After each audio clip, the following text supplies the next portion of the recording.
pessoal, eu sou a professora Vânia Araújo e hoje nós vamos falar sobre os gêneros textuais. Talvez você até se questione, mas eu não vejo as bancas cobrando os gêneros textuais de maneira direta nas questões objetivas da prova. É verdade, a gente não vê a banca cobrando de forma direta, mas nós sabemos que é imprescindível que nós saibamos identificar os gêneros para que consigamos saber qual é o tipo predominante nele. O que a banca nos cobra é exatamente qual o tipo predominante. Para eu identificar o tipo predominante, primeiro eu tenho que saber qual é o gênero. Então é justamente sobre isso que eu vou falar. E eu já vou aproveitar e de antemão te dizer quais são os gêneros textuais que mais aparecem nas provas de concurso. São aqueles pertencentes ao discurso jornalístico e aqueles pertencentes ao discurso literário. Num bloco anterior eu já tinha te mostrado isso. Então agora fica mais tranquilo. Eu vou te mostrar os gêneros do discurso jornalístico, que são muito mais, e vou te mostrar os gêneros pertencentes ao discurso literário, que são apenas dois que aparecem com mais frequência nas provas. Aí tem outro detalhe. Você vai falar, mas a gente lê muito na aula de texto. Claro, a aula é de texto. Então, nós teremos que ler alguns textos para que possamos identificar melhor as características dos gêneros nesses textos e também para que nós possamos entender aquilo que lemos. Muito bem, vamos então começar aqui. Aí, perfeito. Nós temos a relação entre o uso da linguagem e os propósitos comunicativos. Aí está, para nos comunicarmos no dia a dia, fazemos uso dos gêneros textuais. Todos os nossos discursos se dão sob a forma de textos assentados nos professores, esqueceu aqui do S, nos mais diversos gêneros que produzimos consciente ou inconscientemente. É isso que nos permite a comunicação verbal, ou seja, os gêneros servem como mediadores e organizadores de nossas atividades sociais. Os gêneros mais utilizados hoje pela sociedade para se comunicar são cartas, a carta pessoal, a carta comercial e até a carta eletrônica, muito utilizada hoje. Essas cartas aí não caem nas provas dos concursos. Agora observe fragmentos de romances, os próprios editais de concurso com os quais vocês lidam aí o tempo todo. As entrevistas que costumam cair bastante nas provas, os artigos de opinião, os ensaios, as entrevistas, as notícias, as crônicas, fábulas. Resenhas não caem em prova de concurso, mas eu mencionei para você. Também nós temos contos, no caso de serem os contos, a banca vai extrair fragmentos desses contos. E o que mais temos? Editoriais e mensagens de e-mail. Vamos então começar. A professora colocou para você aqui de forma bastante detalhada, para que fique tudo muito claro e você não tenha depois nenhuma dúvida para identificar esses tipos, esses gêneros nas provas. Então, o que eu coloquei ali? Textos pertencentes ao discurso jornalístico. Vamos falar do primeiro, notícia. Notícia é um texto frequente nas provas de concurso. Afinal de contas, essas bancas utilizam muitos textos dos principais jornais e revistas que estão em circulação no momento. Pois muito bem, a professora colocou de forma bem sucinta, mas detalhada para você. Observe, o que é uma notícia?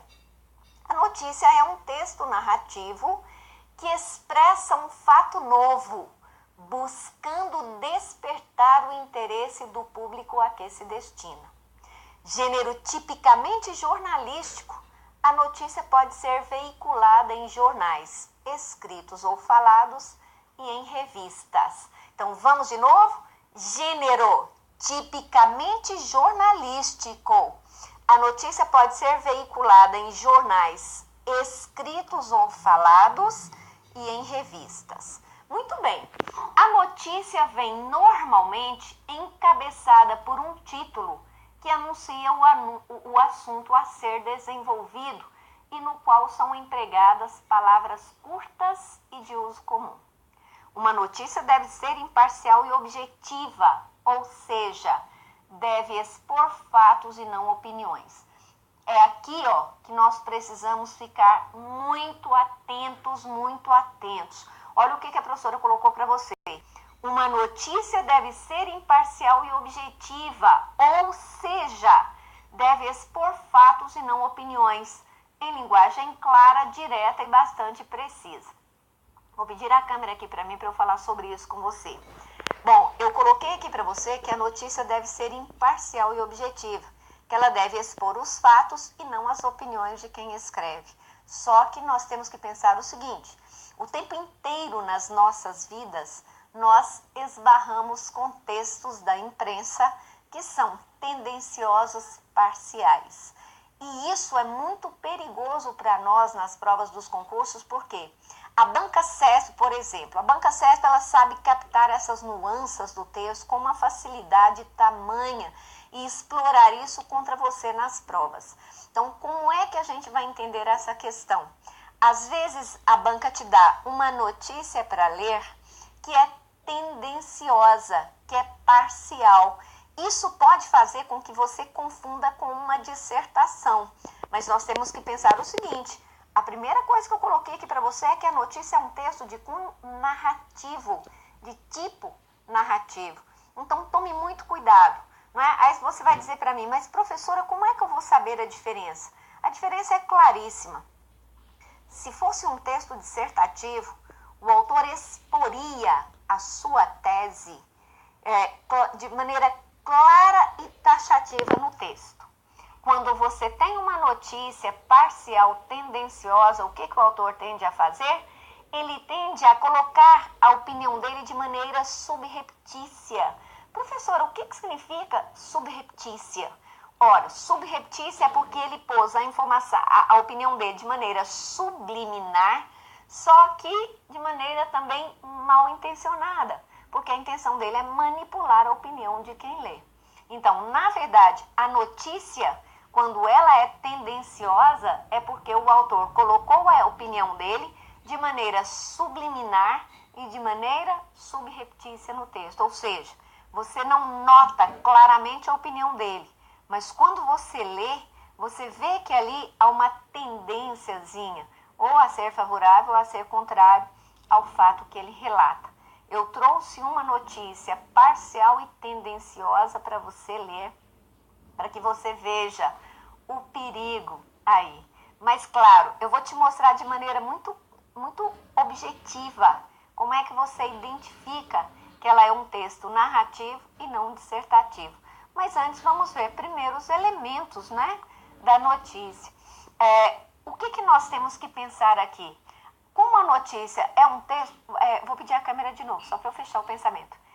Como a notícia é um texto narrativo, nas narrativas nós temos 6 elementos a identificar.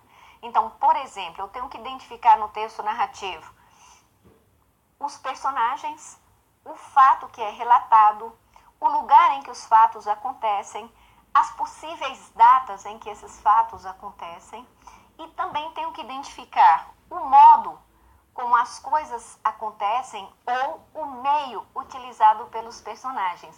E também preciso identificar os motivos. Então, eu vou ler a notícia com você e depois nós vamos procurar esses elementos para que você veja claramente que isso aqui é um texto narrativo, que a notícia ela tende a apenas relatar fatos e não defender opiniões. Vamos ver então o texto? Olha só que interessante. Esse texto caiu numa prova do CESP, da banca CESP. Observe que ele foi extraído da revista Isto É, em 2009. Então, olha só. O Parque Nacional do Itatiaia, paraíso ecológico no estado do Rio de Janeiro, criado por Getúlio Vargas em 1937, está correndo sérios riscos. E a culpa desta vez não é dos incêndios tão comuns na região, que abriga maravilhas naturais como o Rio Campo Belo, a Cascata do Maromba e o famoso Pico das Agulhas Negras. Hoje, para muitos especialistas, o maior problema é a ocupação irregular de áreas de preservação permanente por casas de veraneio particulares, cerca de 80 residências concentradas em uma região de 1.300 hectares. No dia 22 de outubro de 2008, a Associação dos Amigos de Itatiaia, que desde 1951 reúne proprietários dessas terras irregulares, deu início a uma campanha para regularizar o que não é regularizável: a presença de propriedades particulares dentro de um parque nacional. Se aprovado, o projeto reclassificaria parte da área do parque, que passaria a ser um monumento natural, e não só legitimaria os imóveis que já existem, como abriria caminho para a construção de outros dentro da área de preservação. Muito bem, ao ler este texto, normalmente os candidatos na prova tendem a achar que ele é dissertativo, porque ele parece trazer a defesa de um ponto de vista. Mas não. Sendo ele uma notícia, ele é um texto de tipologia predominantemente narrativa, que visa narrar, relatar fatos. A gente tem a impressão de que ele é dissertativo, por quê? Porque esse autor, quando relata os fatos, ele o faz de maneira parcial e tendenciosa. Você percebe claramente que ele não é favorável à aprovação do projeto. Mas aí você vai dizer: professora, como é que eu vou identificar então que esse texto é verdadeiramente uma narrativa e não uma dissertação? Pelo seguinte: este texto, ele apresenta os personagens, sim, que são exatamente as pessoas, os moradores não, os proprietários dessas terras que querem regularizá-las. Esse texto apresenta fatos, claro, o tempo todo. Ele relata o fato de que o Parque Nacional do Itatiaia corre um risco agora por conta dessa invasão de proprietários, né, das terras irregulares. Aí depois, ele apresenta datas, claramente que sim. Ele te diz em que lugar os fatos se desenrolam? Também. Ele te apresenta o meio utilizado por eles? Sim, eles estão fazendo uma campanha para mobilizar a opinião pública a favor deles. E ele te diz qual é o motivo alegado por eles? Ora, qualquer pessoa que queira legalizar uma área para moradia é porque ela quer pagar impostos. Então, esse é o motivo alegado por eles. Agora, qual é o verdadeiro motivo? Mera especulação imobiliária. O que significa dizer que este texto é uma notícia, sendo ele uma notícia, pertence à tipologia narrativa. Agora nós vamos ver um outro tipo de texto também bastante particular, que é a crônica reflexiva. Ora, o que é, na verdade, uma crônica? O próprio nome já diz, vem de Cronos, que é o deus do tempo. Então, a crônica, ela é o mero relato de fatos banais do cotidiano.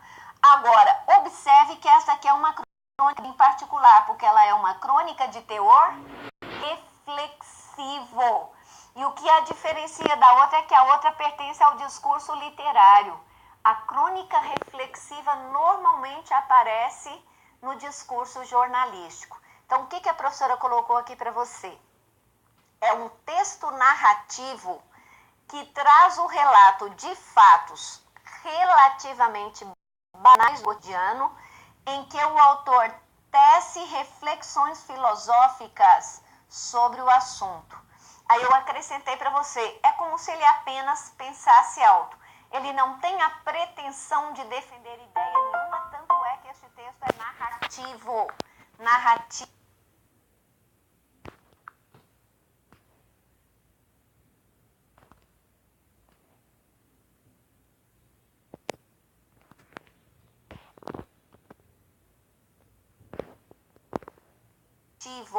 A intenção dele é relatar os fatos e fazer acompanhar esse relato de uma reflexão sobre o assunto, de uma reflexão quase filosófica sobre o assunto.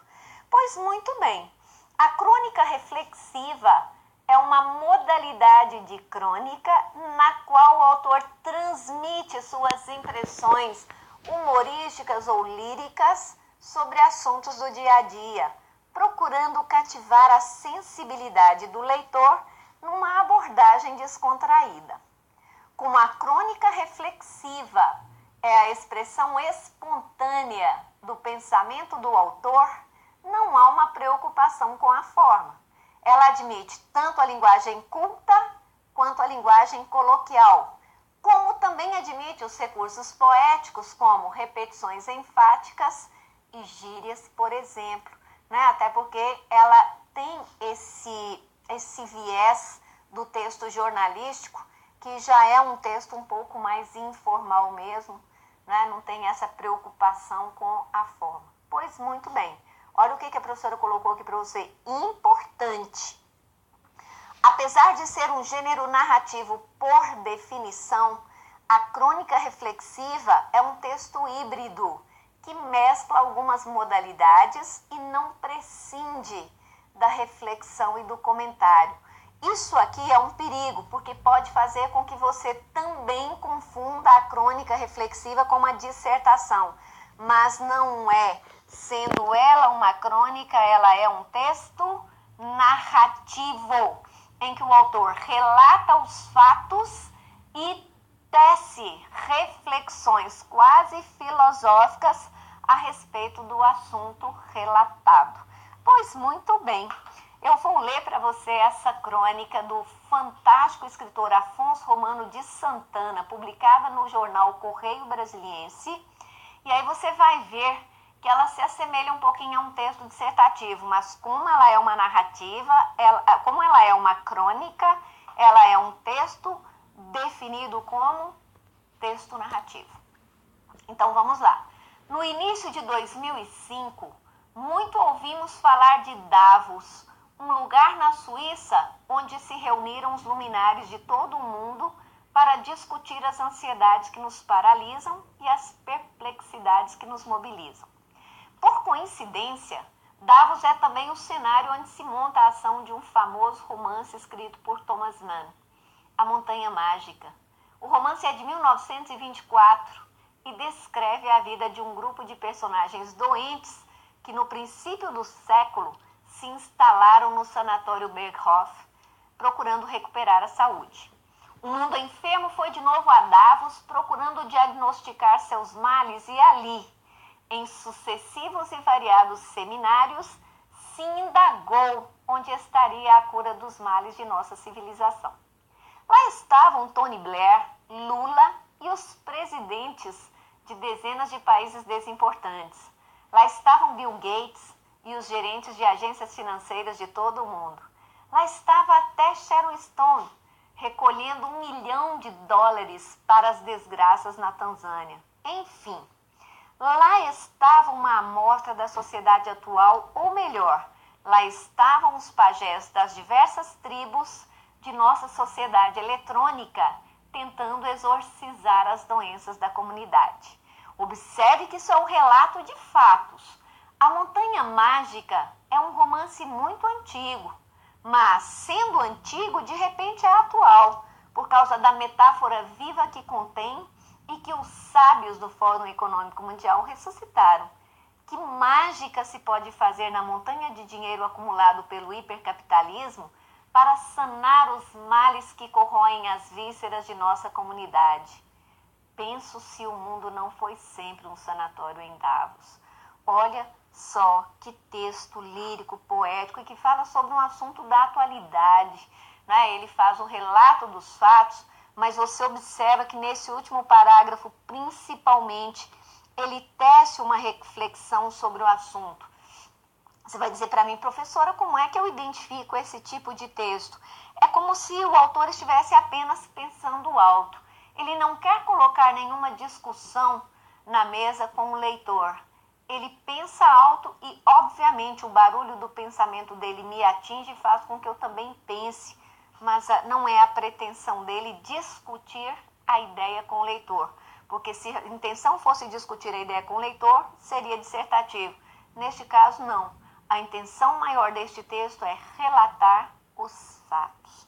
Pois muito bem, agora vamos falar da reportagem, só que neste caso é uma reportagem escrita, já que ela cai em provas de concurso, né? Então, o que a professora colocou para você? Agora sim, a reportagem é um texto dissertativo, de cunho jornalístico que, por meio de palavras e imagens, visa a apresentar ao leitor várias versões de um mesmo fato, informando-o, orientando-o e contribuindo para formar sua opinião.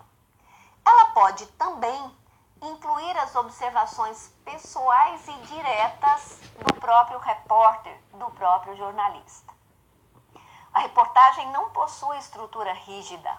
É normalmente introduzida por um lead, encabeçado por um título que anuncia o fato e pode ou não apresentar subtítulo. Nela, o autor desenvolve a narrativa pormenorizada dos fatos, compondo-a por meio de entrevistas, de depoimentos, de dados estatísticos, de pequenos resumos e até de textos de opinião, e depois emite sua opinião a respeito do assunto. Embora seja um texto que necessite de linguagem clara e objetiva, de acordo com o padrão culto, a maioria dos jornais e revistas brasileiros costuma empregar termos e expressões mais informais, dependendo do público a que esses veículos se destinem. Olha o importante que a professora colocou para você. Importante, olha. Enquanto a notícia apresenta os fatos de maneira objetiva, aponta razões e efeitos, a reportagem faz investigações, tece comentários, levanta questões, discute e argumenta. Daí você perceber claramente, a notícia apresenta fatos, é texto narrativo. A reportagem, tece comentários, é texto dissertativo. Pois muito bem. Agora eu vou te mostrar então um exemplo de uma reportagem. Olha só que interessante. Pequenos desperdícios geram gastos desnecessários que ocorrem no dia a dia. Observe que isso é uma matéria extraída do Jornal de Santa Catarina, não é? No caderno para economizar. Olha o que ele escreveu.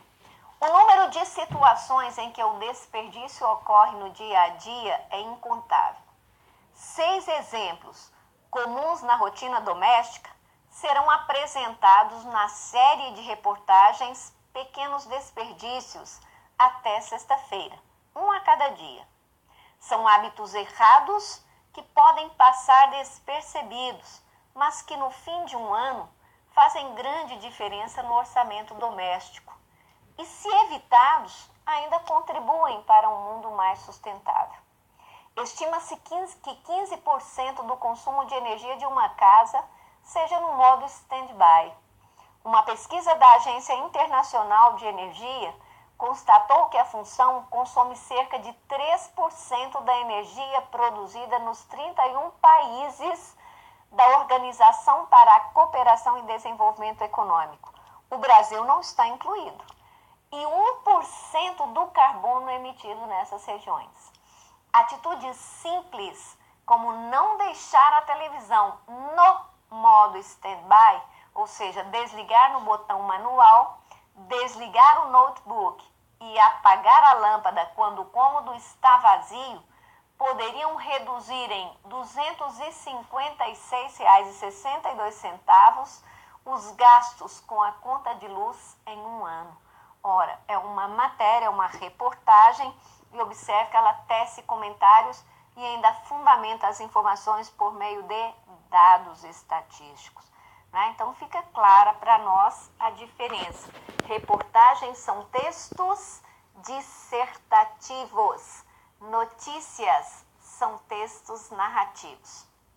Agora, aqui nós temos, olha só que bacana, outro exemplo de texto dissertativo, que é a entrevista, de novo, escrita, porque é a que aparece nas provas de concurso. Então, tanto a reportagem quanto a entrevista, elas podem ser feitas oralmente, mas neste caso nós temos que tratar do que é escrito, porque é o que cai na prova do concurso. Então, o que é essa entrevista? É um texto dissertativo que visa a obter a informação e difundi-la no meio de comunicação. Seja ele a imprensa escrita, o rádio, a televisão, a internet. Tal gênero de texto caracteriza-se pela interação entre os interlocutores, entrevistador e entrevistado. Vamos de novo? Tal gênero de texto caracteriza-se pela interação entre os interlocutores, entrevistador e entrevistado. Este relata suas experiências e conhecimentos acerca de determinado assunto, de acordo com os questionamentos previamente elaborados por aquele. Então, o entrevistado relata suas experiências e conhecimentos acerca de determinado assunto, conforme os questionamentos vão sendo elaborados pelo entrevistador. Muito bem, minha gente. Eu vou dar a vocês aqui a estrutura, então, da entrevista, né? Porque ela pode ser estruturada dessa forma aí, ó. A manchete ou o título, né? Como o objetivo é despertar o interesse do público espectador, a manchete ou o título costumam vir acompanhados de uma frase de efeito, proferida de modo marcante pelo entrevistador. Agora, a apresentação da entrevista. Nesse momento, faz-se referência ao entrevistado, divulgando sua autoridade no que tange à relevância do assunto em questão, né? E neste caso, ressalta-se a experiência profissional, os conhecimentos que ele possui relativos à situação apresentada, como também se coloca em relevo os pontos principais da entrevista. E aí é o momento que chega a entrevista de fato, ó, o tempo das perguntas e respostas. Trata-se do discurso propriamente dito, em que perguntas e respostas são apresentadas ou escritas conforme o assunto abordado. E aí eu vou dar a você um exemplo aqui de uma entrevista fantástica que foi feita com a Rosisca Darcy. Rosisca Darcy de Oliveira, feminista e escritora, presidente do Centro de Liderança da Mulher. Essa entrevista com a Rosisca Darcy de Oliveira foi realizada pelo Conselho Nacional dos Direitos da Mulher. Pois muito bem, o que o entrevistador pergunta? As mulheres alcançaram uma série de direitos e liberdades nas últimas décadas. Elas estão realizadas com estas conquistas? Olha a resposta da Rosisca Darcy. Acho que as mulheres estão enfrentando um imenso problema e eu tratei disso no meu livro Reengenharia do Tempo. Elas entraram no mundo dos homens. A minha geração participou de uma verdadeira revolução, a mais importante do século XX, que mudou a sociedade mundial e a sociedade brasileira.